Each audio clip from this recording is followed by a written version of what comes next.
Prop, mage user ako kaso ang problema ko, yung mga kalabang assassin, lagi akong tinatarget. Sina Fanny at Hayabusa. Kung isa kang mage user at lagi kang tinatarget ni Hayabusa, Fanny, Ling, Saber, napakaganda kung bibili ka early game ng Warrior Boots. Hindi masama bumili ng Warrior Boots kahit ikaw ay mage at partneran mo ito ng Dreadnought Armor para hindi ka nila ma-burst sa early game. Pero kung ayaw mo naman bumili ng Dreadnought Armor, maganda bumili ka ng Blood Wings para may damage ka na, may shield ka pa, hindi ka ma-burst agad. Problema ko rin, lagi akong hinuhuli ng Atlas at Tigreal.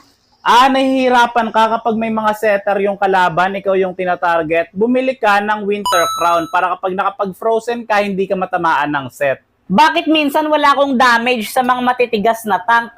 Parang wala kang damage kapag kalaban mo makukunat na tank. Bumili ka ng Genius Wand at Divine Glaive para tumatagos ito sa mga magic defense nila. Mararamdaman nila ang sakit ng damage mo kapag may Genius Wand at Divine Glaive ka.